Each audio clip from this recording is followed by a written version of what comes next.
नमस्कार, news media मंच पर आप सभी का बहुत बहुत स्वागत। मैं हूं देवेंद्र त्रिपाठी। दोस्तों, पिछले 24 घंटों में किन 50 जगहों पर बारिश हुई है इसकी बात करते हैं। उसके बाद अगले 10 दिनों में डब्ल्यूडी जो आने वाले हैं उनका क्या इंपैक्ट रहेगा इसकी भी चर्चा करेंगे। सबसे पहले बात बारिश की। चेरापूंजी में आप देखिए, आंकड़े इस बात के गवाह हैं कि यहां पर किस तरह की तबाही बारिश ने मचाई होगी। यहां पर 216 मिलीमीटर की बारिश मात्र 24 घंटों में रिकॉर्ड की गई है। आप जानते हैं कई राज्य या कई जिले ऐसे हैं भारत के जहां पर पूरे साल भर में इतनी बारिश नहीं होती है।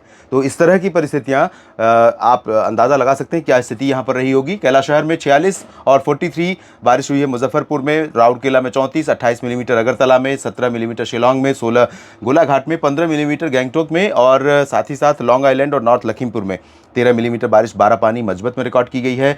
11 हुई है चेन्नई के नुंगमबक्कम में, गुवाहाटी में 11 और बालासोर से लेकर मायाबंदर सिलचर में 10 मिलीमीटर। 9 मिलीमीटर बारिश पोर्ट ब्लेयर में हुई है और साथ ही साथ 8 मिलीमीटर बारिश नैनकावरी में, बालूरघाट में 7 और 7 मिलीमीटर के बारिश के आंकड़े 5 जगहों पर हैं।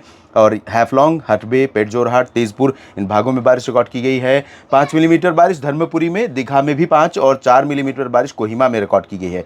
चेन्नई के मीनमबक्कम में 3 मिलीमीटर और इम्फाल से लेकर के इम्फाल और सागर आइलैंड में 2 मिलीमीटर बारिश रिकॉर्ड की गई है। चपरमुख और डिब्रूगढ़ में, साथ ही साथ फोर्ब्सगंज में और लुमडिंग में भी 2 मिलीमीटर बारिश हुई है। पासीघाट में, तिरुपत्तूर में, वाराणसी के बाबतपुर में बारिश रिकॉर्ड की गई 2 मिलीमीटर। कलिम्पोंग में और झारसुगुड़ा में 1 और साथ ही साथ झारखंड में 1 मिलीमीटर बारिश। तो अब 40 जगहें ही ऐसी रही जहां पर बारिश हुई है। बाकी जगहों पर आप देखिए तो अगर बाकी 10 शहरों के नाम देखें तो यहां पर या तो शून्य के आसपास बारिश है या तो बहुत मामूली बारिश है, यानी ट्रेसेबल बारिश हुई है, जिसमें लेंगपुई, चांदबाली, मालदा, धुबरी और पूर्णिया, साथ ही साथ पूर्णिया तक बारिश हुई है। बाकी जगहों पर फिलहाल ड्राई वेदर रहा है। और अगले 10 दिनों के दौरान क्या रहेगा मिजाज मौसम का, किस तरह से बारिश की संभावना है।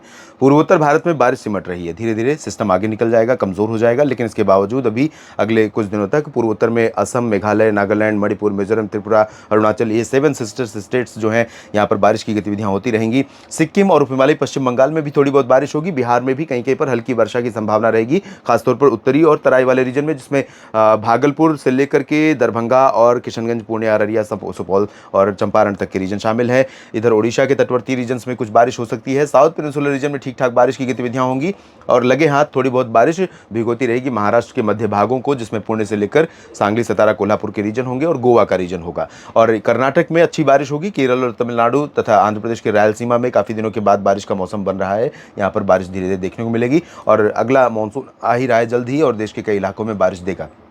इधर उत्तर भारत के भागों से एक के बाद एक डब्ल्यूडी गुजरने वाले हैं और इन सिस्टमों के कारण गिलगित बाल्तिस्तान, मुजफ्फराबाद से लेकर जम्मू कश्मीर, लद्दाख, हिमाचल और उत्तराखंड में, साथ ही साथ पंजाब और हरियाणा के भी कुछ भागों में बारिश की गतिविधियां देखने को मिलेंगी। और यही अगर मैं जीएफएस को देखूं तो जीएफएस और ज़्यादा बारिश दिखा रहा है, जिसमें थोड़ा सा उत्तर प्रदेश का भी हिस्सा भीग सकता है, गंगानगर, चूरू भी भीग सकते हैं। दिल्ली और करनाल, सोनीपत, पानीपत और चंडीगढ़ भी बादल में भी बादल पहुँच सकते हैं और थोड़ी बहुत वर्षा हो सकती है। फिलहाल इस बुलेटिन में इतना ही। बाकी और डिटेल में और बारीकी से नज़र रखूंगा मौसम पर, बताता रहूंगा आपको। जुड़े रहिएगा मेरे साथ न्यूज़ मीडिया मंच और मौसम तक चैनल पर। धन्यवाद।